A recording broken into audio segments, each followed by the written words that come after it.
Okay, चलिए अध्याय 3 में जाने से पहले हम थोड़ा सा रिवीजन करेंगे। पिछली क्लास में हमने क्या क्या सीखा, और रिवीजन में कुछ सवाल जवाब हम लोग करेंगे, कुछ डिस्कशन भी हम करेंगे। उसी के साथ साथ जैसे हम डिस्कशन करते हैं हम रिवीजन करते हैं, हमारा अध्याय 3 का जो फर्स्ट पार्ट हुआ था उसका रिवीजन भी हो जाएगा, और जैसे ही वो ख़त्म होता है हम उसके नेक्स्ट पार्ट में जाएंगे। ठीक है, तो कुछ सवाल मैंने आप लोगों के लिए रेडी रखे हैं। आई होप आप सब लोग रेडी हैं अपने आंसर्स के साथ। आप सब ने रिवाइज तो किया ही होगा। सो ओके, सबसे पहला सवाल जो मैं आप सबसे पूछना चाहूँगी अध्याय 3 में से, वो ये है, पौलुस कुरिन्थ की कलीसिया को क्या कहता है कि उसके लेटर्स ऑफ रिकमेंडेशन कौन है? Who are the letters of recommendation of Paul? उसके सिफारिश के पत्र कौन लोग हैं?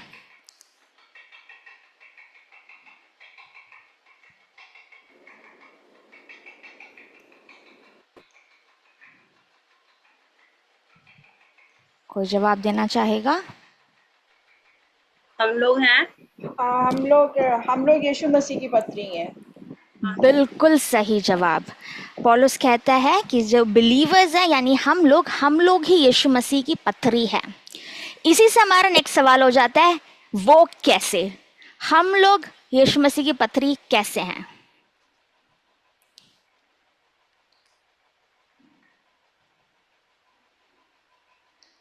इसका जवाब कौन देना चाहेगा? How are we? हाँ हाँ बोलिए। Praise the Lord ji. Praise the Lord sister Anuba. मैं थी नहीं, लेकिन मतलब मुझे ऐसा लगता है कि इसका जवाब ये होना चाहिए कि जो स्याही से नहीं परंतु जीवते परमेश्वर की आत्मा से पत्थर की पट्टियों पे नहीं परंतु हृदय के मांस रूपी पट्टियों पर लिखी है। बिल्कुल बिल्कुल, हम लोग आपने बिल्कुल सही कहा कि अब हम पत्थरी हैं, क्योंकि पहले क्या था, पत्थर की पट्टियों पे स्याही से लिखा जाता था, लेकिन अब हृदय में लिखा गया है। लेकिन फिर भी आप और मैं कैसे वो लेटर्स हैं, क्योंकि हमारे हार्ट के अंदर क्या लिखा है किसी को कैसे समझ आएगा? आप और मैं कैसे यीशु मसीह की पत्री हुए? हमारे हृदय में क्या लिखा है, हमारे हृदय के अंदर झांक के कोई देख के नहीं पढ़ सकता, तो हम कैसे बोल सकते हैं कि हम यीशु मसीह की पत्री हैं? नई वाचा के सेवक के द्वारा हम उसकी पत्री कहलाते हैं। बिल्कुल बिल्कुल, नई वाचा के द्वारा हम लोग, लेकिन हम कैसे लोगों को दिखा सकते हैं कि हम यीशु मसीह की पत्रियां हैं? वो लोग शायद वाचा के बारे में नहीं जानते होंगे। अपने व्यवहार से, अपने बोलने से, अपने एटीट्यूड से जो है हम अपने काम को करते हैं, और जो हमारा बोलने का तरीका है, जो हमारा उनके साथ मतलब रिलेशन है, उसके द्वारा हम मसीह की पत्री कहलाते हैं। बिल्कुल सही, thank you sister Anuba and sister Urvashi, आप दोनों के जवाब बिल्कुल सही हैं। अब हम यीशु मसीह की पत्री है, पहले वाले नहीं जो पत्थर पे लिखा था, अब हमारे हृदय में लिखा गया है पवित्र आत्मा के द्वारा, और हम अपने चाल चलन व्यवहार, हमारे एक्शंस एंड वर्ड्स के द्वारा, हम अपना आचरण के द्वारा जो यीशु मसीह का जो आचरण है वो हम लोगों को सुसमाचार हम लोगों को बता सकते हैं। ठीक है, ओके, नेक्स्ट क्वेश्चन। ठीक है, अब हम थोड़े डिफिकल्ट क्वेश्चन की ओर आएंगे।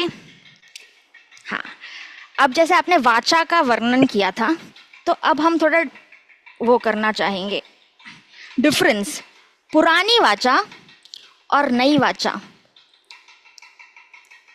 में क्या अंतर है। तो जैसे जैसे आप लोग बोलते जाएंगे, सब लोग एक एक पॉइंट बोल सकते हैं, हम लोग यहाँ पे लिखते जाएंगे। ठीक है, यहाँ पे ओल्ड कॉवेनेंट, यहाँ पे है न्यू कॉवेनेंट, इसमें हम लोग डिफरेंस देखेंगे। आप सभी लोग रैंडमली, ज़रूरी नहीं है कि एक एक करके ही बोलना, लाइक एक एक करके ही ऑर्डर वाइज ही जाना है। आप सब लोग एक एक पॉइंट बोलते जाइए, पुरानी वाचा और नई वाचा में क्या अंतर हम लोग अभी तक सीख चुके हैं। पुरानी वाचा जो हमें पट्टियों पे लिख के दी गई थी, बिल्कुल, हाँ ना, और लेकिन नई वाचा जो है परमेश्वर ने हमारे हृदयों में लिखी। बिल्कुल सही, ये पट्टी पे लिखी है, और ये वाली, सॉरी हृदय कैसे लिखता है, हृदय, ये हृदय में लिखी गई है। पहला पॉइंट मिल चुका है। अब कोई और बताइए प्लीज, पुरानी वाचा पट्टी पे लिखी गई थी, नई वाचा हृदय में लिखी गई है। दूसरा पॉइंट,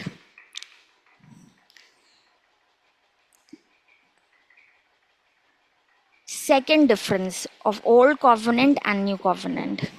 पुरानी वाचा जो है वो मिट सकती है, टूट सकती है, लेकिन नई वाचा जो है वो नहीं मिट सकती है। बिल्कुल सही, मिट सकती है, नहीं मिट सकती। और कोई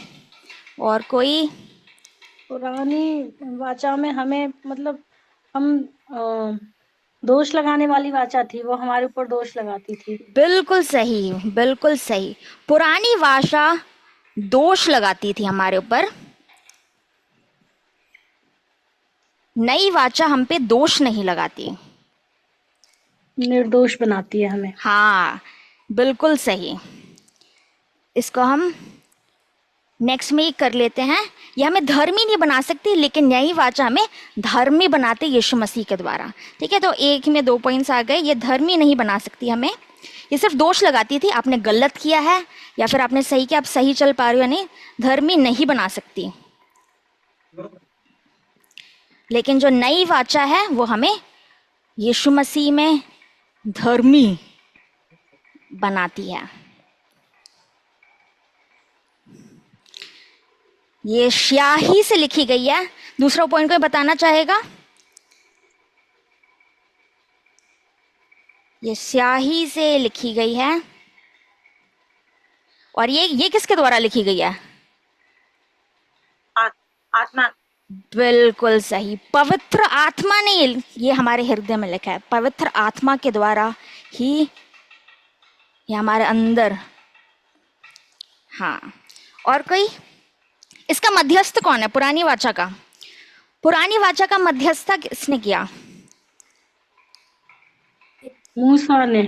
बिल्कुल सही, पुरानी वाचा का मध्यस्थ था मूसा। नई वाचा का मध्यस्थ कौन है?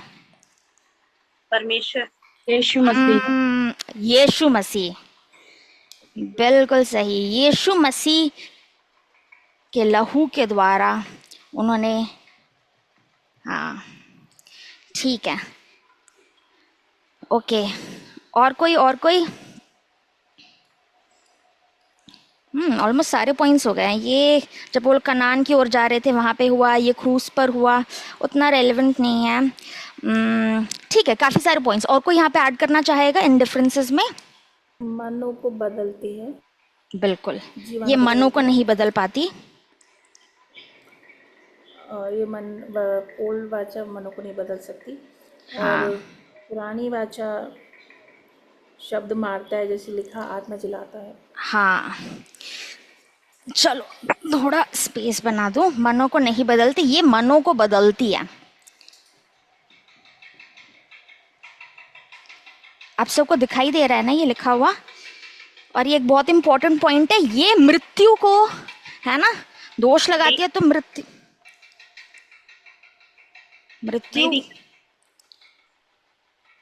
नहीं दिख रहा?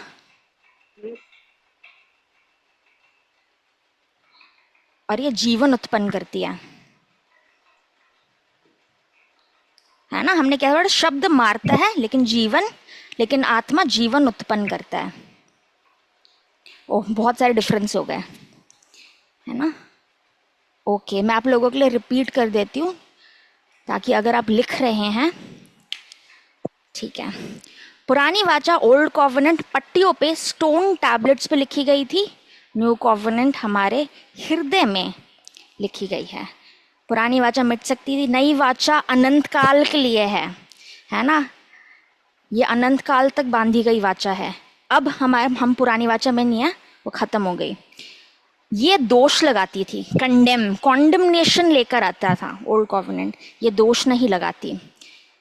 पुरानी वाचा हमें धर्मी नहीं बना सकती, लेकिन नई वाचा हमें यीशु मसीह में धर्मी बनाती है। ये स्याही से लिखी गई थी, ये पवित्र आत्मा होली स्पिरिट के द्वारा लिखी गई है। इसका मध्यस्थ मूसा था, लेकिन नई वाचा का मध्यस्थ हमारे प्रभु यीशु मसीह हैं। ये पुरानी वाचा हमारे मनों को नहीं बदल सकती, लेकिन नई वाचा हमारे मनों को बदलती है, हमें हेल्प करती है कि हम व्यवस्था को हम पूरा कर पाते हैं और परमेश्वर को प्रसन्न कर पाते हैं। ये नहीं कर पाती थी। ठीक है, ये मृत्यु उत्पन्न करती है, लेकिन ये जीवन, नई वाचा जीवन उत्पन्न करती है। किसी के पास कोई सवाल? ओके, आई थिंक हम लोग ये सब डिस्कस कर चुके हैं। क्या मैं ये मिटा सकती हूँ या मैं इसको रहने दूँ? अभी हम कुछ देर रहने देते हैं। ठीक है, नेक्स्ट क्वेश्चन ये है, सेवकाई के विषय में हम लोगों ने पढ़ा था। पौलुस कहता है अब हम ministers of the new covenant हैं, हम नई वाचा के सेवक हैं, नई वाचा की सेवकाई हमें दी गई है। तो उसमें एक ही अंतर उसने बोला था कि पुरानी वाचा और नई वाचा। मैं चाहती हूँ बस आप वो एक ही अंतर आप बता दीजिए।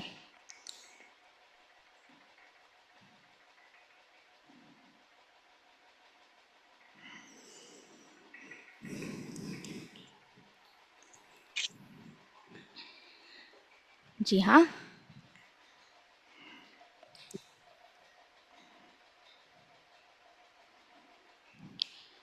सिस्टर मॉरिस ने आई थिंक अनम्यूट किया है। आप बोलना चाहेंगे नई वाचा की सेवकाई कैसे पुरानी वाचा की सेवकाई से अलग है?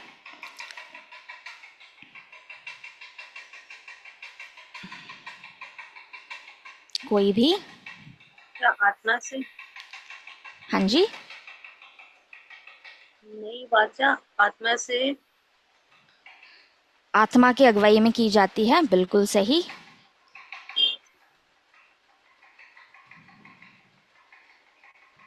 इसका ये इसमें दिया है कि जिसने हमें नई वाचा के सेवक होने के योग भी किया, शब्द के सेवक नहीं वरन आत्मा के, क्योंकि शब्द मारता और आत्मा जिलाता है। परफेक्ट, बिल्कुल सही। शब्द यानी कि व्यवस्था। शब्द हमने देखा था, उसका अर्थ है लॉ, यानी व्यवस्था। मारता है, कॉन्डेम करता है, दोष लगाता है। जब वो कहता है कि अब व्यवस्था पूरा नहीं कर पाए तो उस पर दंड की आज्ञा होती है और वो मारता है। लेकिन आत्मा की सेवकाई जीवन उत्पन्न करती है। आप में से कौन इसका एग्जाम्पल देना चाहेगा? कोई इसका एग्जाम्पल देना चाहेगा आत्मा के सेवकाई का? कोई भी रियल लाइफ एग्जाम्पल?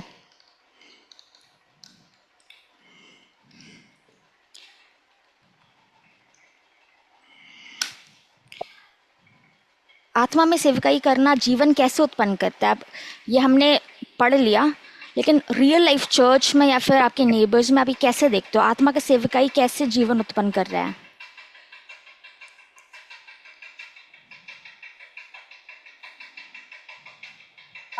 आत्मा की सेवकाई हमें पश्चाताप की ओर ले जाता है। बिल्कुल सही, थैंक यू सो मच। बहुत ही सही जवाब दिया उन्होंने। बिल्कुल, आत्मा का सेवकाई हमें पश्चाताप की ओर लेके जाता है। So perfect. हाँ, इसका भी हम ड्रॉ कर लेते हैं।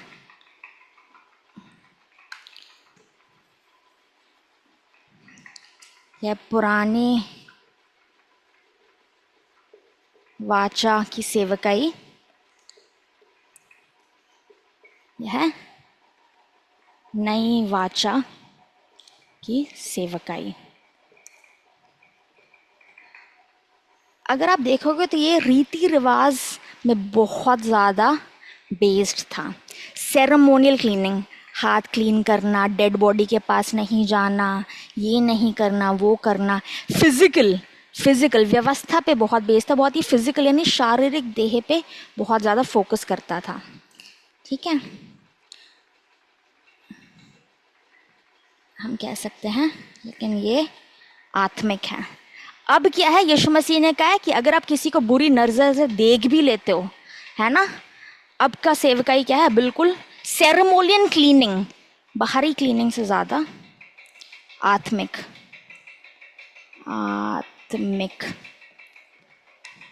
हो चुका है।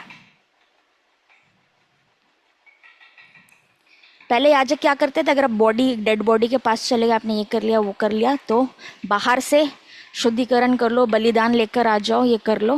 लेकिन अब का जो नई वाचा का सेवकाई है, पवित्र आत्मा गुप्त हृदय की बातों को भी प्रकट करता है है ना, अंदर मोरालिटी, हमारे हमारे थॉट्स में, हमारे ख्यालों में भी कुछ बुरा विचार आता है, तो वो भी पवित्र आत्मा ज्योति में लेकर आते हैं, है ना। यीशु मसीह ने खुद का पहले तो लिखा था कि अगर आपने व्यभिचार कर लिया तो आप पापी हो, या फिर आपने मर्डर कर लिया तो आप पापी हो।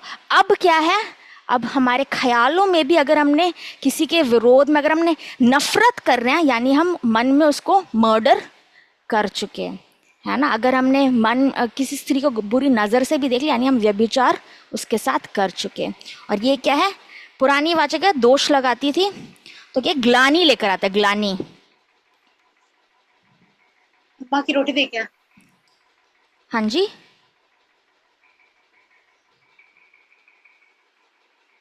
हाँ ग्लानी। और लेकिन ये नई वाचा पवित्र आत्मा में पश्चाताप की ओर लीड करता है, पश्चाताप। व्यवस्था हमेशा ग्लानी लेकर आती थी, आप ये नहीं कर पाए, आप वो नहीं कर पाए, ये वाला रूल फॉलो नहीं हुआ, वो वाला छूट गया। लेकिन पवित्र आत्मा की नई वाचा की सेवकाई हमें पश्चाताप की ओर, रिपेंटेंस, यह है गिल्ट, हमारे अंदर गिल्ट आ जाता है व्यवस्था की वजह से। लेकिन पवित्र आत्मा की सेवकाई क्या करता है, रिपेंटेंस की ओर लीड करता है। लॉ हमें क्या करता है, गिल्टी। जब हम लॉ फॉलो करते हैं, लॉ व्यवस्था, तो हमें गिल्ट में लेकर आता है। लेकिन पवित्र आत्मा हमें पश्चाताप की ओर, ये हमें गॉड से और दूर करता है। ये सिर्फ बाहरी है ना, ये आत्मिक है, मनो का। ये हमें गॉड से, जब गिल्ट आता है, हम परमेश्वर से दूर हो जाते हैं, हम उनके प्रेजेंस में कॉन्फिडेंस के साथ आने में हमें बहुत दिक्कत होती है, गॉड से दूर ले जाता है। दूर हो जाने की एक आशंका है, लेकिन ये हमें परमेश्वर के और करीब लेकर आता है।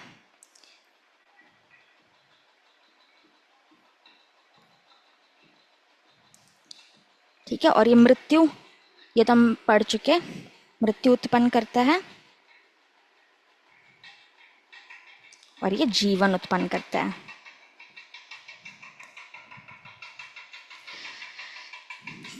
ठीक है,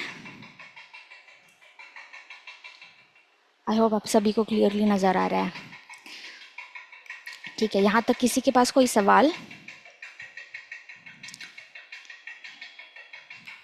अगर नहीं है तो नेक्स्ट सवाल आप लोगों के लिए ये है, क्या व्यवस्था फॉलो करके, सारे नियम फॉलो करके क्या कोई धर्मी ठहर सकता है? नहीं। बिल्कुल सही। किसने जवाब दिया? सिस्टर सुनीला की आवाज लग रही थी, आई गेस। वो कैसे, हम व्यवस्था फॉलो करके हम धर्मी क्यों नहीं ठहर सकते? क्योंकि व्यवस्था को हम कभी पूरा कर ही नहीं पाएंगे। बिल्कुल, व्यवस्था कोई पूरा कर ही नहीं सकता। व्यवस्था बस बताने के लिए है कि सही क्या है, गलत क्या है, उसको फॉलो करना बहुत इम्पॉसिबल है। और कोई जवाब देना चाहता है? व्यवस्था अगर पूरा फॉलो कर लो तो भी कोई धर्मी क्यों नहीं ठहर सकता?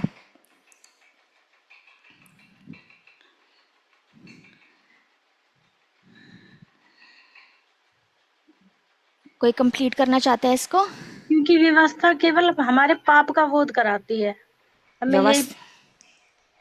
हाँ जी, बिल्कुल सही, व्यवस्था केवल पाप का बोध कराती है। रोमियो 3:21 को ही पढ़ दीजिए।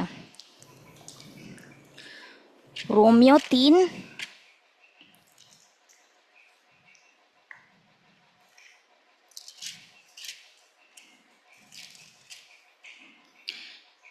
रोमियो 3:21 और उससे नीचे पढ़ दीजिए आप।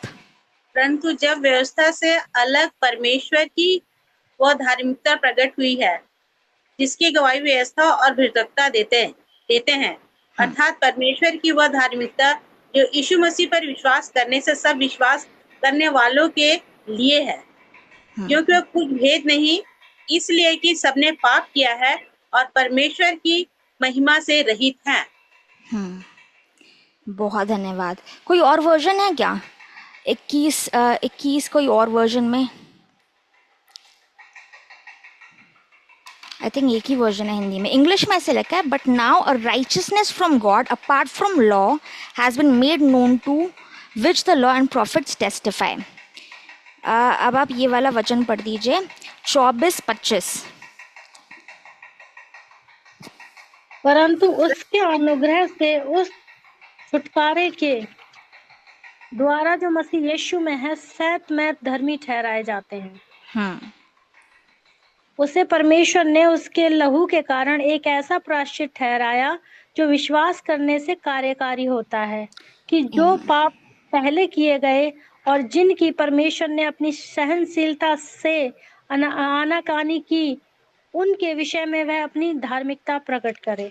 आमेन आमेन। तो परमेश्वर का वचन बताता है परमेश्वर ने ये योजना बनाई कि विश्वास के द्वारा ही धर्मी ठहरा जा सकता है, व्यवस्था फॉलो करके नहीं। ठीक है, तो हम कितना सदूकी फरीसी लोग इसीलिए धर्मी नहीं ठहर पाए, कितना भी प्रार्थना करते के, कितना भी टाइप दे के, कितना भी वो करके, क्योंकि उन्होंने यीशु मसीह पर विश्वास नहीं किया। और शुरुआत से ही परमेश्वर ने ठहराया हुआ है कि व्यवस्था धर्मी बनाने के लिए नहीं है, व्यवस्था सिर्फ पाप को उजागर करने के लिए है, कॉन्डेम करने के लिए है। लेकिन विश्वास के द्वारा ही धर्मी, पुराने नियम से ही परमेश्वर विश्वास के द्वारा ही धर्मी बनाते आए हैं, और आज भी धर्मी विश्वास के द्वारा ही बना जाता है। क्या पुराने नियम से कोई एग्जाम्पल बता सकते हैं जो विश्वास के द्वारा धर्मी ठहरा? अब्राहम। बिल्कुल सही।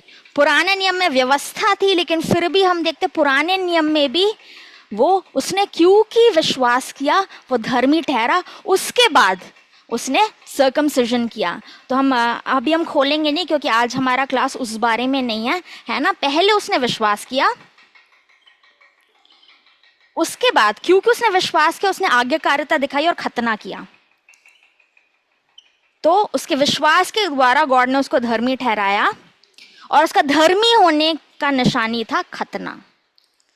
ठीक है, तो खतना की वजह से वो धर्मी नहीं ठहरा, पहले उसने विश्वास किया और परमेश्वर ने उसे धर्मी ठहराया। उसके बाद, है ना, उसने उसका प्रगटीकरण, एक फिजिकल मैनिफेस्टेशन, प्रगटीकरण, शारीरिक प्रगटीकरण हम खतना हम देख सकते हैं।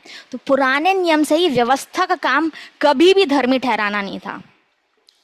व्यवस्था हमें धर्मी नहीं ठहराती, केवल यीशु मसीह पे विश्वास हमें धर्मी ठहरा सकता है। और आपको और मुझे समझना क्यों ज़रूरी है, क्योंकि हम नए वाचा के, चाहे पुराने वाचा के भी होते तो भी नई वाचा के हम लोग सेवक लोग हैं। और जब हम किसी को नए लोगों को विश्वास में लेकर आते हैं, हम खुद भी जब चलते हैं, हमें समझना बहुत ज़रूरी है हमारा पवित्रता ही प्रार्थना की वजह से नहीं, टाइथिंग की वजह से नहीं, चर्च जाने की वजह से नहीं, या फिर पूरे दिन पवित्रता से चलने की वजह से नहीं, विश्वास के द्वारा हमें धर्मी ठहराया गया है। अब क्योंकि हम धर्मी हैं इसलिए हम धर्म के काम करते हैं।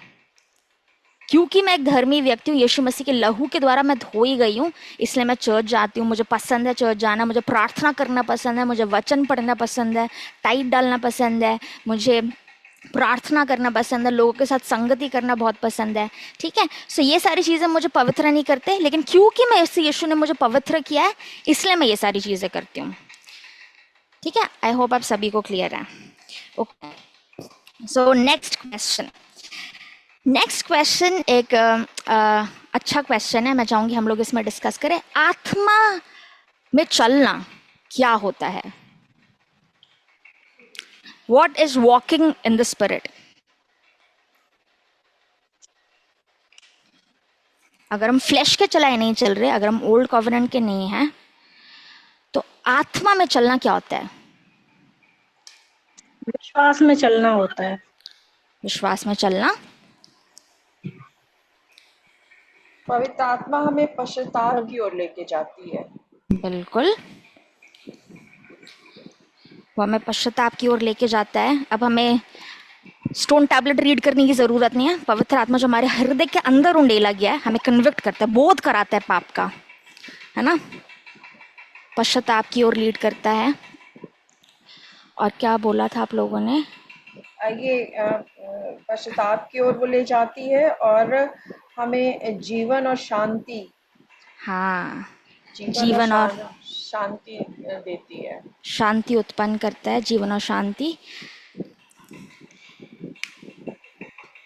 आप लोग सही जवाब दे रहे हैं। बस थोड़ा सा और मैं चाहूँगी कि आप वचन से अगर आप रेफरेंस दे के कोट करके कंप्लीट कर सकता तो बहुत ही बढ़िया रहेगा, क्योंकि ये एक बाइबल स्टडी है। हम लोग वचन आप खोल के आप मुझे बताइए, आत्मा में चलना क्या होता है? आप कैसे बोल सकते हो कि आप आत्मा में चल रहे हो?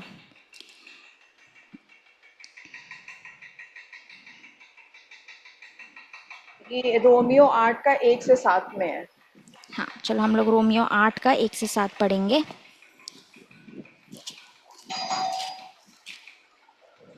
कोई प्लीज हिंदी में पढ़ दीजिए। तो अब जो मसीह यीशु में है उन पर दंड की आज्ञा नहीं, क्योंकि वे शरीर के अनुसार नहीं वरन आत्मा के अनुसार चलते हैं।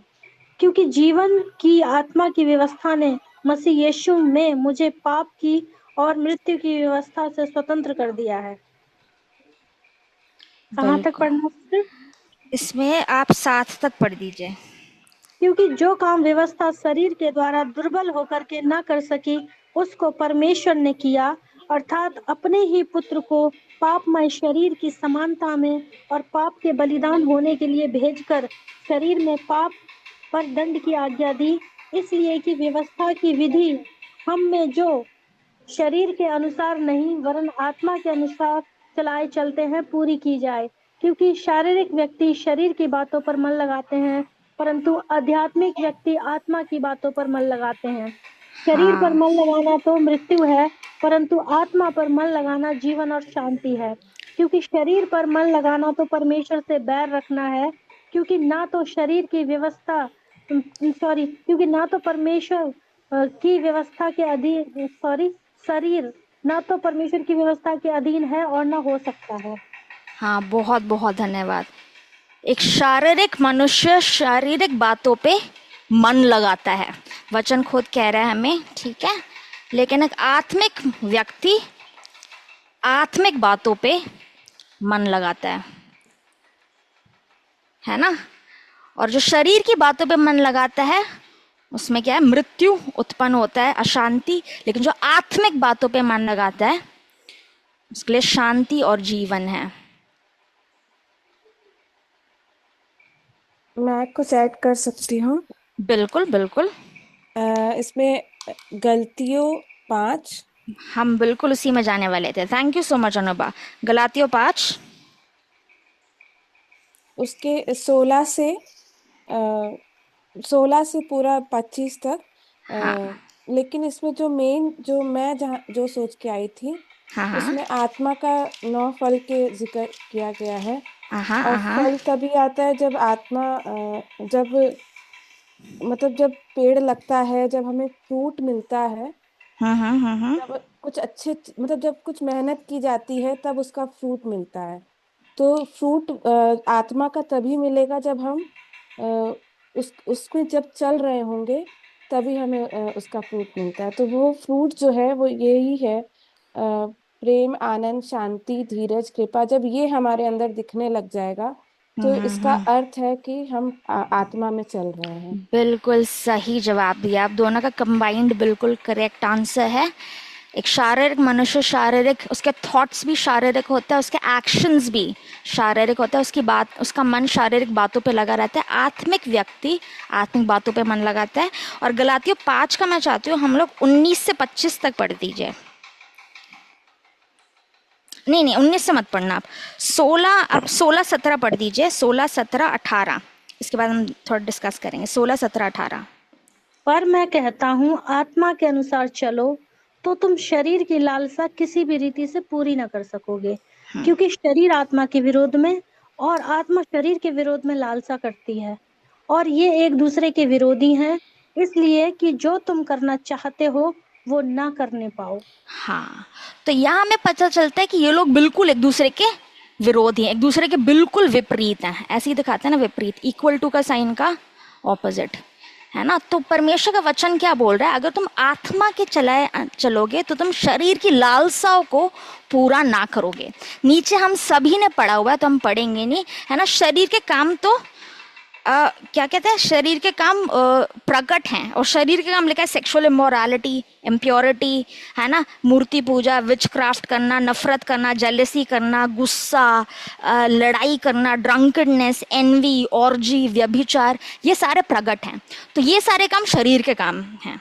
अगर आप अपने जीवन में ये सारे काम देख रहे हो, यानी कि आप शरीर की नहीं आप चल रहे हो। अपने थॉट्स में अगर आपके मन शारीरिक बातों पे लगा हुआ है, अगर आपके अंदर जलन, आप लिस्ट खुद से देख सकते हो, है ना, लिस्ट आप पढ़ दीजिए, 19 पढ़ देना खाली, 19, 20 और 21, ये शरीर के काम है।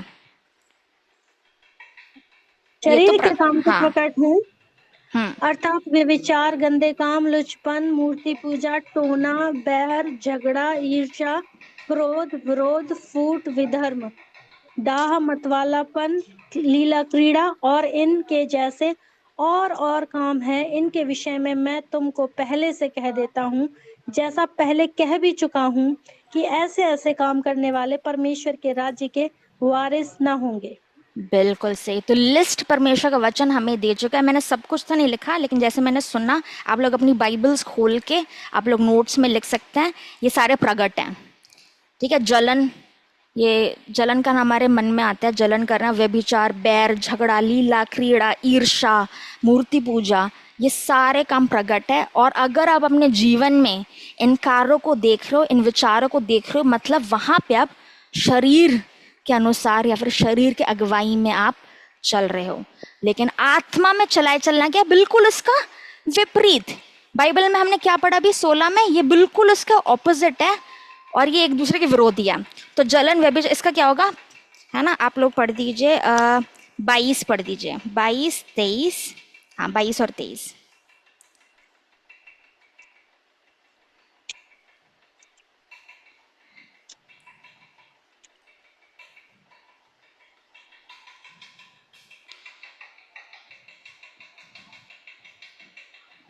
प्रेम, आनंद, शांति, आत्मा हाँ का फल प्रेम, आनंद, शांति, धीरज, कृपा, भलाई, विश्वास, नम्रता और संयम है।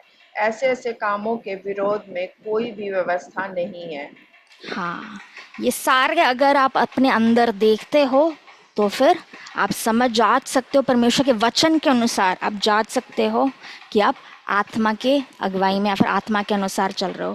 पहले जब मैं छोटी थी मुझे लगता था, मुझे नहीं पता आप में से कितने लोगों को ऐसा लगता था, लेकिन आत्मा में चलना यह है कि पवित्र आत्मा आपको हर स्टेप बताएंगे और आप सुन सुन के करते जाओ, वो होता है आत्मा में चलना। मुझे जेन्युइनली यही लगता था कि पवित्र आत्मा बोलेंगे यहाँ जाओ, पवित्र आत्मा बोलेंगे बैठो, पवित्र आत्मा बोलेंगे खड़े हो जाओ, पवित्र आत्मा बोलेंगे आप खाना खाओ, पवित्र आत्मा बोलेंगे आप ये करो, पवित्र आत्मा बोलेंगे इसको। मुझे जब मैं छोटी थी तब मुझे लगता था ये है पवित्र आत्मा में चलना। लेकिन परमेश्वर का वचन हमें बताता है कि जब हम वचन के अनुसार हम चलते हैं उसी को कहते हैं आत्मा में चलना, ठीक है। इसके ऑपोजिट है, अगर आपको गुस्सा आ रहा है बहुत ज़ोर से, मन कर रहा है किसी को खिंचा के थप्पड़ मार दूं, लेकिन उसी टाइम आपने उस अभिलाषा को नियंत्रण में किया पवित्र आत्मा की सहायता से कि गॉड अब मुझे हेल्प करो, मुझे इस व्यक्ति को थप्पड़ नहीं मारना। और उस टाइम पे आप उसको अगर माफ़ करते हो, पवित्र आत्मा से हेल्प मांग के, होली स्पिरिट आप मुझे हेल्प करो टू फॉरगिव दिस पर्सन, आप मुझे माफ़ करने के लिए सहायता करो, और वहाँ पे संयम और प्रेम दिखा के उसको गले लगाते हो, वहाँ पे आप आत्मा के नहीं आप चलने लग गए। सिंपल है ना। अगर आप ये सारे कार्य अपने अंदर देखते हो तो आप समझ जाना हम आत्मा की अगुवाई में चल रहे हैं। अगर जलन हो रही है या फिर किसी से नफरत, बहुत हेट्रेड आ रहा है मन में, तभी भी फीलिंग आ रहा होगा कि यार इससे, इसकी शक्ल भी नहीं देखनी, इसका फेस तक नहीं देखना, मुझे इससे आई कांटेक्ट भी नहीं करना, लेकिन वहाँ पे आप प्रार्थना करके उस व्यक्ति के लिए प्रार्थना करते हो, उससे जाके प्रेज द लॉर्ड करते हो, आप उसको खाने पे बुलाते हो, वहीं पे आप आत्मा के अनुसार आप चलने लग गए। क्योंकि पवित्र आत्मा यही चाहता है कि हम प्रेम में चलें। परमेश्वर का वचन यही बोलता है कोई थप्पड़ मारे तो दूसरा गाल भी दिखा दो। तो जैसे उसके बाद जब हम एक्शंस में करने लग जाते हैं, अपने आप वो हमारे हृदय में भी आने लग जाता है ना। स्तुति आराधना में हमारा हाथ खड़े करने का मन नहीं करता, है ना, लेकिन फिर भी हम जब अपने शरीर को मार कर, शायद लड़ाई हुई होगी सुबह, हम कहते हैं नहीं गॉड मैं अपने हाथों को खड़ा करूँगा, मैं अपने आवाज़ स्वर उठा के मैं गाना गाऊँगा और मैं आपको आराधना दूंगा। वहाँ पे हम आत्मा जो चाहता है हम वो करने लग गए। हम आत्मा के हम अगुवाई में हम लोग चल रहे हैं। हम शरीर को जैसे आप, क्योंकि ये दोनों एक दूसरे के विपरीत हैं। अगर आप शरीर के काम नहीं कर रहे आप ऑटोमेटिकली आत्मा के काम करो। अगर आप आत्मा के काम नहीं कर रहे हो तो आप ऑटोमेटिकली शरीर के काम करो। एक और वचन हम खोल के पढ़ेंगे, ये पाया जाता है रोमियो में। इसके बाद नेक्स्ट टॉपिक में जाएंगे। रोमियो 6 का 15 से 23 आप पढ़ दीजिए। रोमियो 6 का 15 से 23।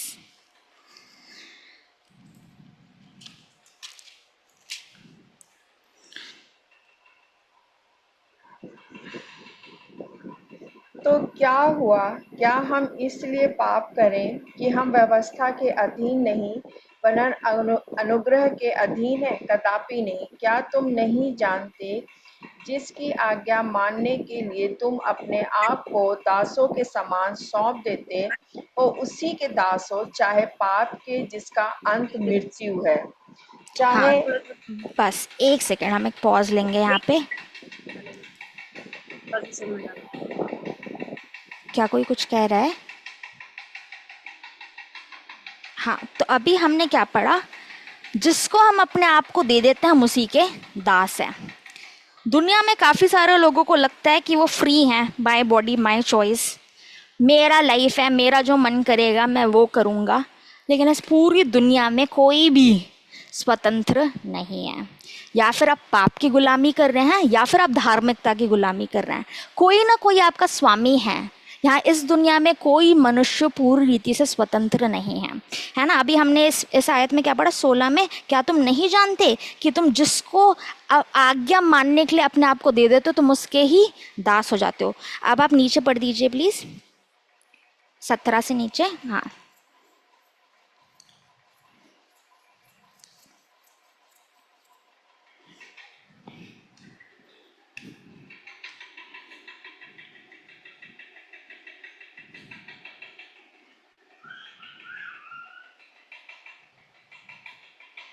हाँ रोमियो में है। रोमियो 6 का 17 से नीचे पढ़ दीजिए आप। सॉरी, थोड़ा लाइट हो गया ये माँ का।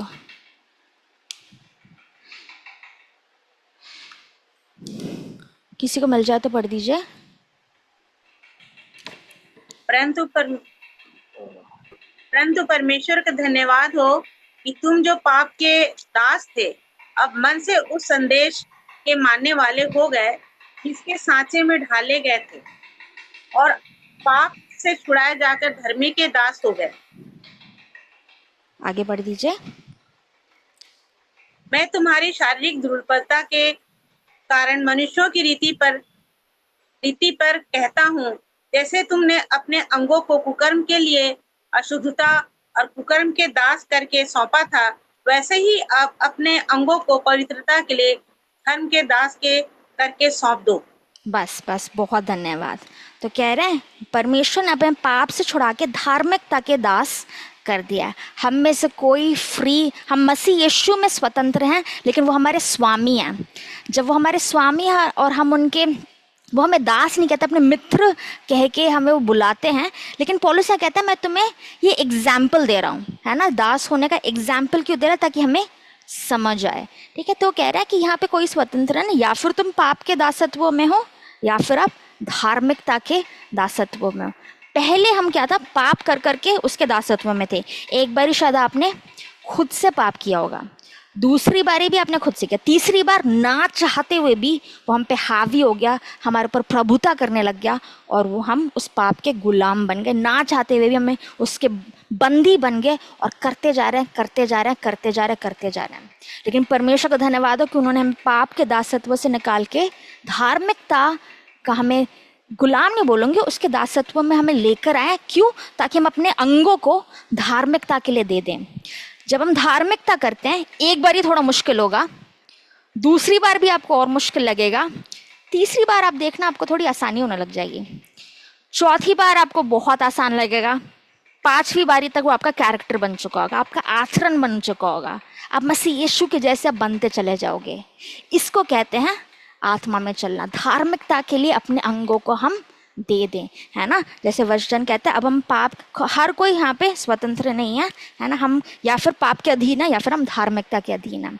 अगर कोई पुराना कैरेक्टर है, चाहे गुस्से का हो सकता है, चाहे लड़ाई का स्वभाव हो सकता है, चाहे चिल्लाने का स्वभाव हो सकता है, या फिर जल्दी से इरिटेट होने का स्वभाव, जब बहुत सालों तक हम वो करते रहते हैं, एक स्ट्रांग होल्ड, एक प्रभुता उसका हमारे जीवन पे बन जाता है। लेकिन पवित्र आत्मा के द्वारा हम उससे छूट सकते हैं, ठीक है। और जब हम धार्मिकता करते हैं, हम पवित्र आत्मा की सहायता मांगे कि हम प्रेम में, संयम में, जेंटलनेस, काइंडनेस, उसमें चलें। पहली बार थोड़ा मुश्किल लगेगा, दूसरी बार थोड़ा पवित्र आत्मा हमें बल प्रदान करेंगे कि हम इन बातों कर पाएँ। जब वो उसमें चलते रहते हैं, उसके बाद क्या होता है, वो हम पे प्रभुता करने लग जाता है, और हम उसके साथ हम लोग ना चाह के भी फिर वो हमारा कैरेक्टर बन जाएगा। अगर आप पहले बहुत गुस्सा करते थे या फिर आप नफरत करते थे, आप किसी को गले लगाओ, पहली बार थोड़ा मुश्किल, अब फ्लैश को नीचे करके, शायद मन में नहीं आएगा, मन में लास्ट में आता है, हम अपने एक्शंस में विश्वास के द्वारा हम करने लग जाए। पहले हम चिल्लाएंगे नहीं, है ना, गले लगाएंगे या फिर ऐसे कुछ काम करेंगे जिससे प्रेम प्रकट हो, या फिर उसके साथ भोजन करना, या फिर व्यक्ति को गले लगाना, या फिर एक अच्छा टेक्स्ट, एक मैसेज कर दो। आप धीरे से देखो खुद ही आपके मन के अंदर से वो कड़वाहट खत्म हो जाएगी अचानक से, ठीक है। फिर दूसरी बार जब करते जाते हैं तो देखना हम उस आत्मा के चलन में, हम लोग आत्मा के चलाए हम चलने लग जाते हैं। फिर हम पाप के दासत्व से हटकर हम धार्मिकता के दासत्व में हम लोग आ चुके। धीरे धीरे इसी को कहते हैं यीशु मसीह के जैसे बनते चले जाना। कोई सवाल?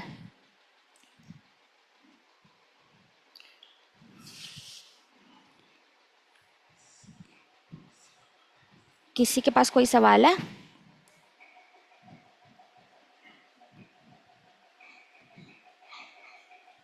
चलो, आई बिलीव सबको क्लियर है आत्मा में चलना क्या होता है, शरीर के चलाए चलना क्या होता है, नई वाचा का सेवकाई क्या है।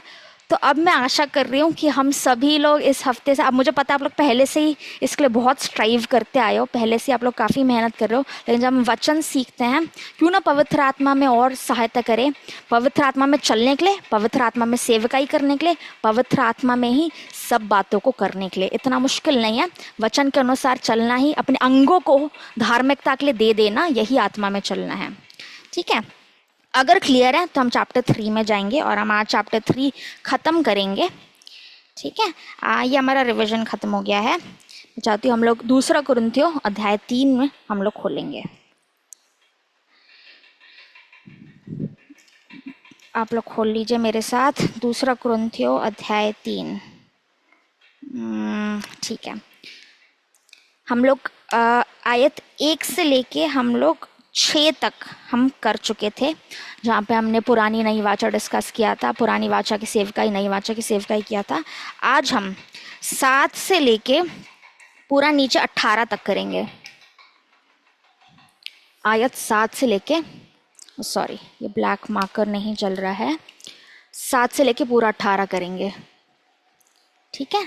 आपको याद होगा इसके 2 पार्ट्स हैं, 7 से लेके 11 तक। 7 से 11 तक क्या है? नई वाचा की महिमा,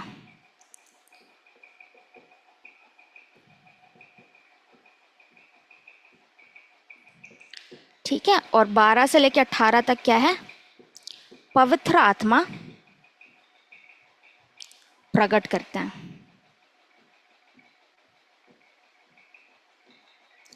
ठीक है। कोई 7 से 11 पढ़ दीजिए।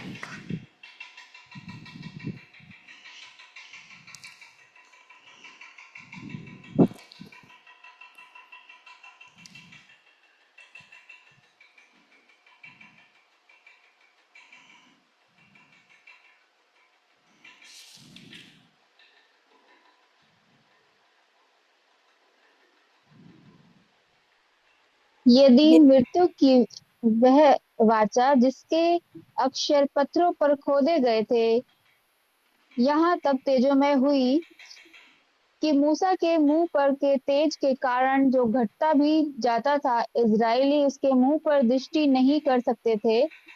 तो आत्मा की वाचा और भी तेजोमय क्यों ना होगी, क्योंकि जब दोषी ठहराने वाली वाचा तेजोमय थी, तो धर्मी ठहराने वाली वाचा और भी तेजोमय क्यों ना होगी। और जो तेजोमय था वह भी उस तेज के कारण जो उससे बढ़कर तेजोमय था, कुछ तेजोमय न ठहरा। क्योंकि जब वह जो घटता जाता था तेजोमय था, तो वह जो स्थिर रहेगा और भी तेजोमय क्यों ना होगा। काफ़ी ज़्यादा तेजोमय है। बहुत सारे तेजोमय वर्ड्स है। आप में से कौन बता सकता है ये कौन से इंसिडेंट का रेफरेंस है? किस कहानी के विषय में पौलुस यहाँ पे बोल रहा है?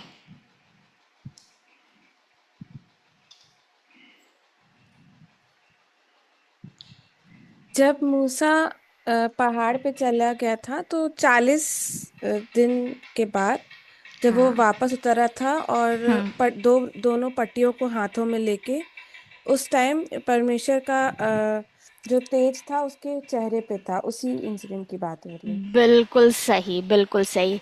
सिस्टर अनोबा ने बिल्कुल ठीक है, उसी इंसिडेंट की बात हो रही है कि जब पौलुस मूसा मूसा को परमेश्वर ने व्यवस्था लिख के दी, तो वो 40 दिनों तक वो पर्वत पे था और जब परमेश्वर से बातचीत कर रहा था, परमेश्वर की उपस्थिति में बैठ के उसका फेस इतना तेजोमय हो गया कि जब वो नीचे आया तो क्या वो लोग उसके चेहरे को ही नहीं देख पा रहे थे, क्योंकि इतना तेज उसके चेहरे पे था।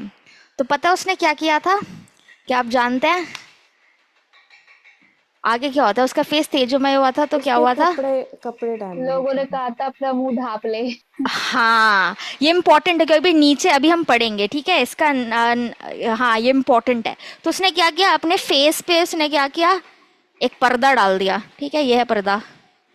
ओके, ठीक है। तो तेज छुपाने के लिए उसने एक पर्दा डाल दिया ताकि वो लोगों से बातचीत कर पाए। तो इतना प्रकाशमान उसका फेस हो गया था। लेकिन उस तेज के बारे में परमेश्वर का वचन क्या बोल रहा था कि एक फेडिंग ग्लोरी था। ये कैसा तेज था? जाते रहने वाला तेज, है ना? ये ऐसा तेज नहीं था जो अनंत काल के लिए मूसा के चेहरे पर रहा। कुछ समय बाद क्या, वो फेडिंग ग्लोरी था। ठीक है, इसको इंग्लिश में ऐसे लिखा, फेडिंग ग्लोरी, जाता हुआ तेज। Sorry, black marker. हाँ, फेडिंग ग्लोरी था वो।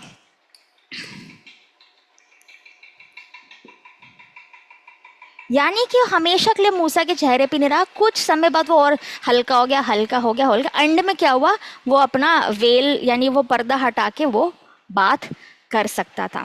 ठीक है, तो जब पुरानी वाचा आई तो इतनी सारे तेज के साथ आई। तो परमेश्वर का वचन कह रहा है अगर जो पुरानी वाचा थी, जो टेम्पररी थी, जो परमानेंट तक नहीं थी, है ना? अभी हम नई वाचा में तो नहीं है, पुरानी वाचा खत्म हो चुकी है। जब पुरानी वाचा इतने तेज के साथ आई कि मूसा को अपना शक्ल छुपाना पड़ गया, तो सोचिए नई वाचा कितने और ज्यादा महिमा के साथ आई है, कितनी ज्यादा। और वो महिमा कैसी है? वो टेम्परेरी, फेडिंग ग्लोरी नहीं है। इंग्लिश में फेडिंग ग्लोरी लिखा है, हिंदी में पता नहीं काफी ज्यादा तेज लिखा हुआ था। ये जो ग्लोरी है ये इटर्नल ग्लोरी है, ये अनंत काल के लिए है। जो पुरानी वाचा का तेज था, जो मूसा के चेहरे पे आया, वो फेड हो गया, जाता रहा। और वो पर्दा क्या दिखाता है? प्रकाशन पे पर्दा पड़ा रहना। लेकिन जो जो नई वाचा है वो ऐसी महिमा के साथ आई, ये फेडिंग ग्लोरी नहीं है। इसका जो महिमा है ये अनंत काल के लिए है। ठीक है, अब देखिए, अब हम आगे पढ़ेंगे। हमने ये नई वाचा की महिमा पढ़ लिया।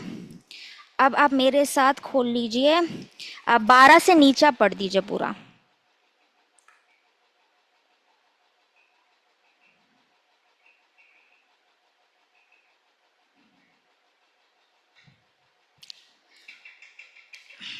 आठ भी पढ़ देना एक बारी, 8वीं आयत। जो आत्मा की वाचा और जो तेजमय क्यों ना होगी। हाँ, देखो ये आत्मा की वाचा और भी ज्यादा तेजोमय है। 12 से पढ़ दीजिए, 12 से नीचे। इसलिए ऐसी आशा रखकर हम हिवाए के साथ बोलते हैं और मूसा के समान नहीं, जिसने हम अपने मुंह पर पर्दा डाला था, ताकि इसलिए उस घटने वाले तेज के अंत को ना देखें। परंतु वे मतिमंद हो गए, क्योंकि आज तक पुराना नियम पढ़ते समय उनके हृदय पे वही पर्दा पड़ा रहता है, पर वो मसीह में उठ जाता है। आज तक जब भी मूसा की पुस्तक पढ़ी जाती है तो उसके हृदय पे पर्दा पड़ा रहता है, परंतु जब कभी उनका हृदय प्रभु की ओर फिरेगा तब वह पर्दा उठ जाएगा। प्रभु तो आत्मा है, और जहाँ कहीं प्रभु की आत्मा है वहाँ स्वतंत्रता है। परंतु जब हम सबके उघाड़े चेहरे से प्रभु का प्रताप इस प्रकार प्रकट होता है, जिस प्रकार दर्पण में, तो प्रभु के द्वारा जो आत्मा है, हम उसी तेजस्वी रूप में अंश अंश करके बदलते जाते हैं। हाँ, हम अंश अंश करके अब हम उघाड़े मुंह हैं। उघाड़े मुंह मतलब हम में से कोई अब अपने चेहरे पे पर्दा नहीं डालता। मूसा अब है ना, इसलिए कहते हैं हम बोल्डली अब हम सुसमाचार का प्रचार करते हैं। अब हम मूसा की तरह नहीं है जो पर्दा लगा हुआ था कि वो लोग घटने वाला तेज, अभी मैंने ध्यान दिया यहाँ पे लिखा हुआ है घटने वाला तेज। तो वो पुरानी वाचा जब आई एक घटने वाले तेज के साथ आई और एक पर्दा पड़ा हुआ था मूसा के चेहरे पे। क्या बोल रहे हैं ये वचन कि जब अभी भी जब पुराना नियम वहां पे पढ़ा जाता है तो लोगों के हृदय पे क्या पड़ा हुआ है, अभी भी पर्दा पड़ा हुआ है, क्योंकि उन्होंने यीशु मसीह पे विश्वास नहीं किया। तो अभी भी वो समझ नहीं पाते कि यीशु ही पिता परमेश्वर का पूरा परिपूर्णता उनके अंदर वास करती है। तो ये जो है घटने वाला तेज है और एक पर्दा को ये लेकर आया। लेकिन अब जो नई वाचा है हम उघाड़े मुंह रहते हैं। वो जो महिमा है हमारे चेहरे पे है, वो किसका महिमा है? हमारे पिता यीशु मसीह का महिमा है। अब महिमा से महिमा के, ये एक ऐसा महिमा है जो महिमा से महिमा बढ़ता ही चला जाता है ना। हम अंश अंश करके उनकी समानता में, आत्मा की सेवका यही है, नई वाचा यही करता है। क्या करता है? हमें अंश अंश करके मसीह यीशु के जैसा बनाता चला जाता है। हम महिमा से महिमा की ओर बढ़ते चले जाते हैं। पुराना महिमा घटने वाला महिमा था, ये वाला महिमा बढ़ने वाला महिमा है। महिमा से महिमा की ओर जाते हैं। ये पर्दा पड़ा हुआ था, अब हमारे दिलों पे पर्दा नहीं पड़ा हुआ। मसीह यीशु के द्वारा पर्दा क्या होता है? हट जाता है। मसीह यीशु के द्वारा पर्दा हट जाता है और वो महिमा हम अपने फेसेस पे उघाड़े मुंह हम रहते हैं। और जो कोई हमें देखता है मसीह यीशु को, तेज को हमारे चेहरे पे, हमारे जीवन में देख पाते हैं। और इसलिए हम मसीह यीशु की चलती फिरती जीवित पत्थरियां हैं। महिमा से महिमा की ओर हम लोग चलते हैं। और क्या लिखा है? पवित्र आत्मा है ना, ये सारी बातों को हम पे प्रकट करता है। और स्वतंत्रता का आत्मा है। जब हमने पहले दासत्व का पढ़ा था, पौलुस ने क्या बोला था? मैं तुम्हें ह्यूमन टर्म्स में सिखा रहा हूँ ताकि तुम समझ पाओ। मसीह यीशु के हम अधीन हैं, वो हमारे स्वामी हैं, लेकिन वो हमें पवित्र आत्मा में स्वतंत्र उन्होंने किया है ताकि हम स्वतंत्रता में, अब हम व्यवस्था के अधीन, रिचुअल्स में ना रहें, ये करो वो करो। वो जब आए तब हम अपने आप स्वतंत्र हो गए और अब हम धार्मिकता के हम लोग अधीन हम लोग हो चुके हैं। आई होप काफ़ी क्लियर है ये, है ना। किसी को कोई भी डाउट है या फिर रिपीट करना है?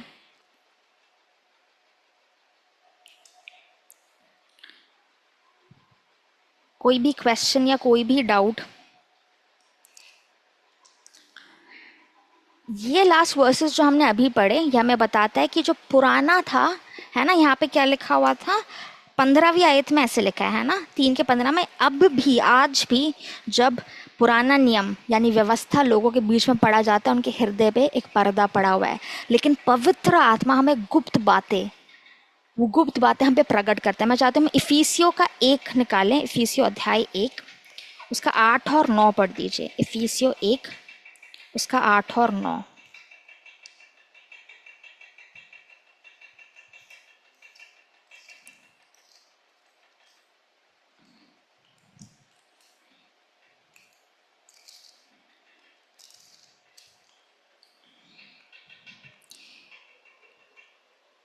इफिशियन, हाँ पढ़ दीजिए।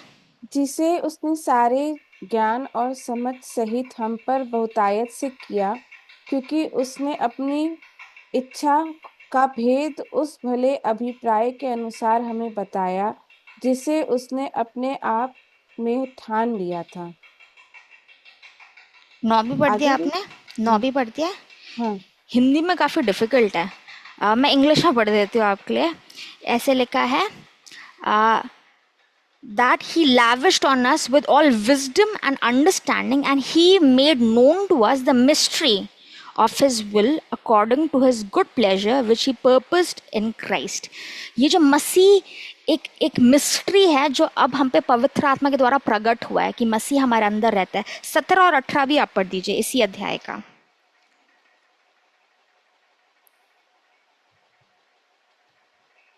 कि हमारे प्रभु यीशु मसीह का परमेश्वर जो महिमा का पिता है तुम्हें अपने पहचान में ज्ञान और प्रकाश की आत्मा दे और तुम्हारे मन की आंखें तेजोमय हों कि तुम जान लो कि उसकी बुलाहट की आशा क्या है और पवित्र लोगों में उसकी मिरास की महिमा का धन कैसा है। हाँ, तो पिता ने हमें बुद्धि और ज्ञान का आत्मा दिया है ना, spirit of wisdom and revelation, ताकि हम उनको और ज़्यादा जान पाए। यही पवित्र आत्मा है जो बुद्धि और ज्ञान का आत्मा है, जो मसीह यीशु को हम पे प्रकट करता है। जब हमने पहला कुरिन्थियों भी पढ़ा था, हमने क्या पढ़ा था? कोई भी व्यक्ति मसीह यीशु को लॉर्ड एंड सेवियर बिना पवित्र आत्मा के कन्फेस नहीं कर पाता। और जो कोई व्यक्ति अपने मुंह से अंगीकार करता है कि यीशु ही मेरा प्रभु है, वो पवित्र आत्मा की अगुवाई से ही करता है। तो पवित्र आत्मा जब आया, ऐसा तेज लेकर आया जो महिमा से महिमा की ओर लेके जाओ, तो पवित्र आत्मा है जो यीशु मसीह को हम पे प्रकट करता है। जो पुराना वाचा था, जो व्यवस्था पढ़ा जाता है, आज भी उन लोगों के हृदय में पर्दा पड़ा हुआ है। लेकिन जैसे ही जो कोई अपना मुंह यीशु की ओर फेरता है, वो पर्दा हट जाता है। इसलिए आज भी यहूदी लोग यीशु मसीह पे विश्वास नहीं करते, वो व्यवस्था आज भी फॉलो कर रहे हैं, आज भी वो लोग मसीहा का वेट कर रहे हैं। लेकिन जो कोई यहूदी भी, चाहे यूनानी यहूदी, चाहे इंडियन हो, चाहे कोई भी हो, जो कोई मसीह की ओर मुंह फेरता है, वो पर्दा हट जाता है। पवित्र आत्मा आकर उस पे सारी गुण बातें कि हमारी मिरास क्या है, वो हम पे पवित्र आत्मा है जो बुद्धि और ज्ञान का आत्मा है, हम पे बहुत सारी मिस्ट्रीज कि यीशु मसीह हमारे अंदर वास करते हैं और हमें क्या इनहेरिटेंस, ये सारी बातें पवित्र आत्मा हम पे प्रकट करके देता है। ठीक है, तो ये एक और डिफरेंस आज हमने पढ़ लिया। आज हमारा चैप्टर 3 पूरा ख़त्म हो चुका है। सो अभी तक हम जितना भी हमने पढ़ा, अभी तक आपने नोटिस किया कि पौलुस बार बार अपने प्रेरिताई के विषय में बोल रहा है। और ये हमने जो कुछ भी रीड किया कि वो नई वाचा का सेवकाई, वो अपने पर्सनल एक्सपीरियंस से पवित्र आत्मा की लीडिंग में बोल रहा है कि नई वाचा का सेवक हूँ मैं, पुरानी वाचा का नहीं, है ना। क्योंकि वहाँ पे काफ़ी सारे लोग उसके प्रेरिताई पे उंगली उठा रहे थे कि ये सच्चा प्रेरित नहीं है, ये यीशु मसीह के साथ भी नहीं चला, तो इसलिए वो ये सारी बातें लिखता है। और जब वो ये बातें लिखता है, हम आत्मा में जान पाते हैं कि एक नई वाचा का सेवक होना क्या है, पवित्र आत्मा ने हमारे लिए क्या क्या कार्य किया है। अब वो पर्दा नहीं है, अब वो जाता हुआ घटता हुआ तेज नहीं है, अब व्यवस्था नहीं है, अब हम उसके अधीन नहीं, अब हम पे दोष की आज्ञा नहीं है। अब ये सब हम जो जैसे पौलुस भी नई वाचा का सेवक है, हम लोग भी, आप और मैं भी नई वाचा का सेवक हैं, और हम पे ये सारी बातें लागू होती हैं। किसी के पास कोई भी सवाल है, कोई भी प्रैक्टिकल मेरे क्वेश्चन? पास सब। हाँ हाँ, मेरे पास ये सवाल है कि पुराने नियम में क्या पवित्र आत्मा था? कौन इसका जवाब देना चाहेगा? क्या पुराने नियम में पवित्र आत्मा था? मैं कुछ और भी मैं कहना चाहती हूँ हाँ हाँ, कि बिल्कुल। कई जगह पवित्र आत्मा का डिस्कशन हुआ है पुराने नियम में, जैसे कि उत्पत्ति में हुआ है सबसे पहले ही जो है चैप्टर, कि पवित्र आत्मा समुद्र पे पानी पे मंडराता था। बिल्कुल और सही। ये तो है कि परमेश्वर का आत्मा उस टाइम था जो मंडराता था। हाँ लेकिन जैसे अभी ये बात हम लोग जो डिस्कशन कर रहे थे, उसमें एक चीज आपने बोली थी कि पवित्र आत्मा ही आता है जब हमारे अंदर, तो हमें गाइड करता है, तो हमें चीजें सिखलाता है, जो जो भी बिल्कुल। चीजें हैं।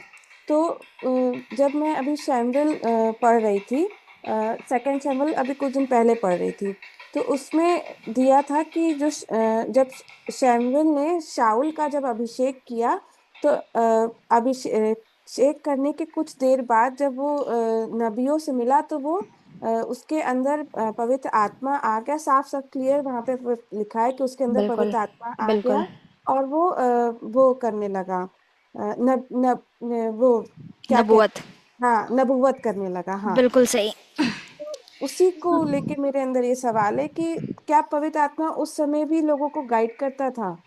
Valid question.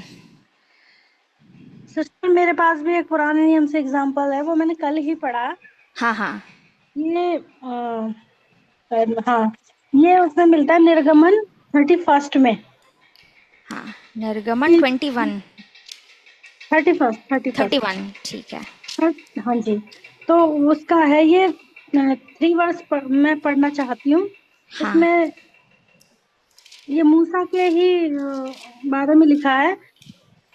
तो यहाँ पे लिखा है कि, और मैं निकाल लिया हूँ तो मैं पढ़ती हूँ ना। और हाँ मैं हाँ। उसको परमेश्वर की आत्मा से, जो बुद्धि, प्रवीणता, ज्ञान हम्म और सब प्रकार के कार्यों की समझ देने वाली आत्मा है, परिपूर्ण करता हूँ। तो बिल्कुल सही। इसमें इसमें भी हम देखते हैं कि ये परमेश्वर का आत्मा ही है, यानी प्रभु यीशु मसीह का आत्मा, जो हमें बुद्धि और समझ और ये प्रवीणता की आत्मा, ज्ञान देता है।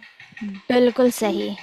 ये उस समय तंबू बनाने, जो ये जो मिलाप वाला तंबू जब बनाया जा रहा था, तो परमेश्वर ने उसको दिया था, ये एक कारीगर था, उसका नाम था, जिसने ये सभी बेजलेल। तंबू बनाया।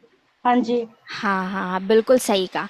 तो आपका बिल्कुल वैलिड क्वेश्चन, और आपने एग्जाम्पल भी सही किया। पुराने नियम में पवित्र आत्मा बिल्कुल था, पवित्र आत्मा मसीह यीशु परमेश्वर पिता शुरुआत से ही रहे, लेकिन पवित्र आत्मा उस टाइम पे किसी भी मनुष्य के अंदर वास नहीं करते थे। वो आते थे एंड फिर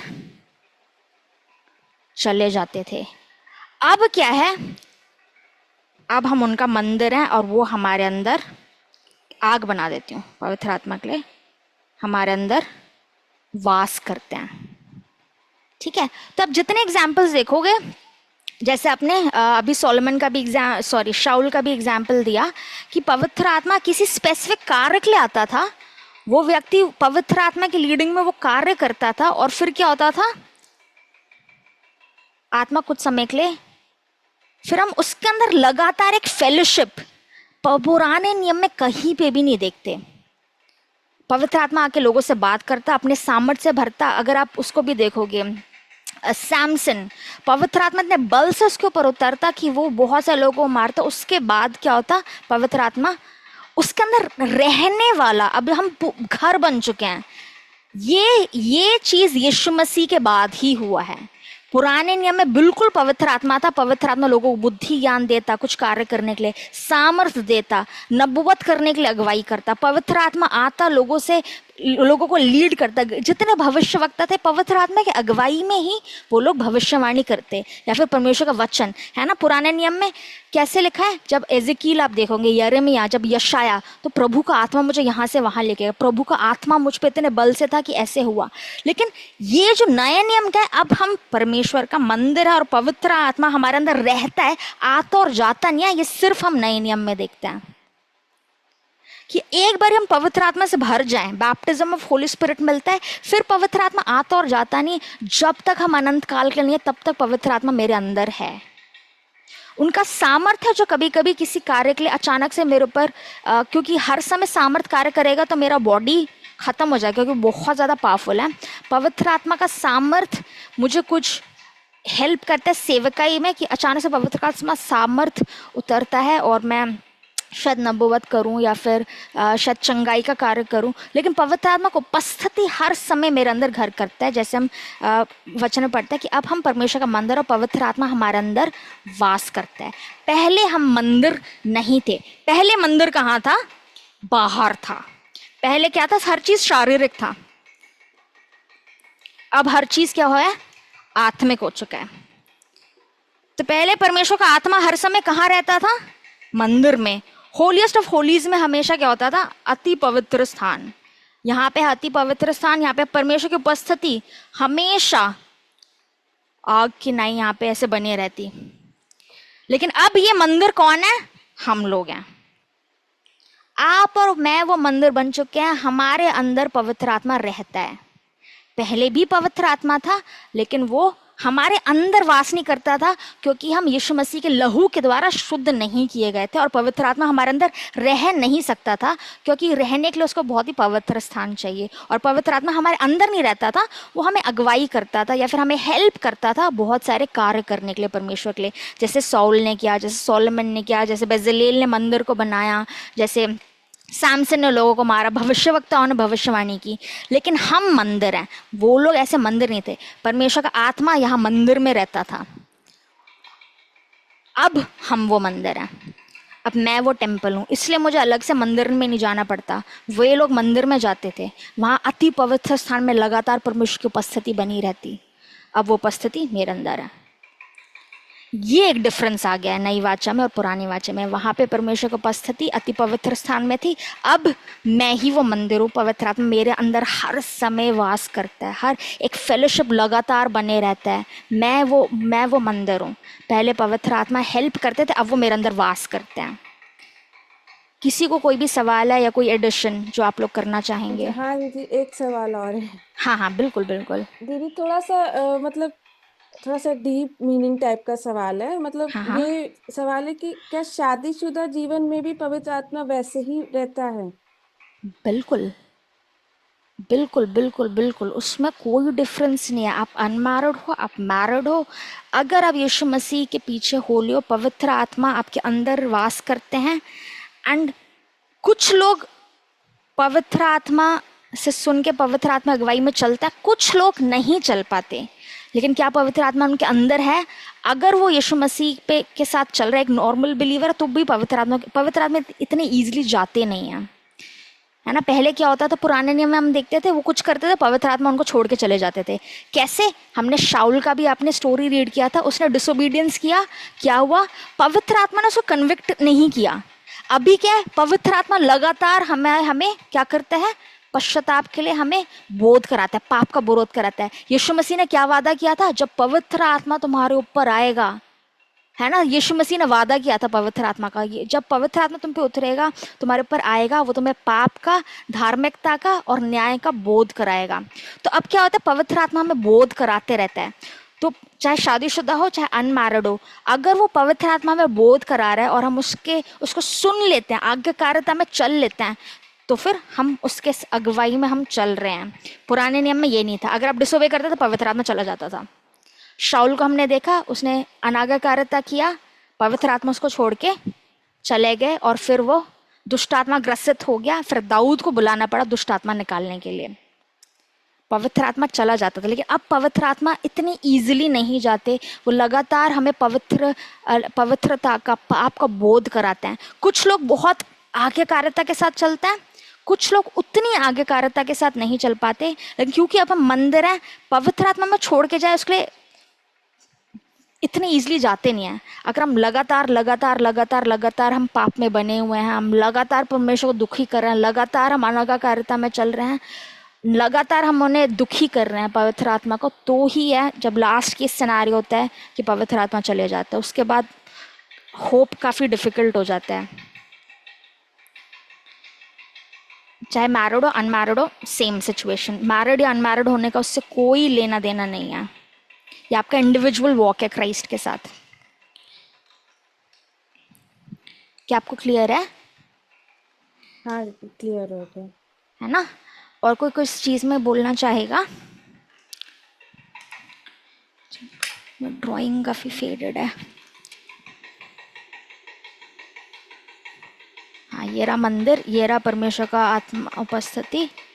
हाँ, अब मैं हूँ वो मंदिर। ओके, और कोई क्वेश्चन?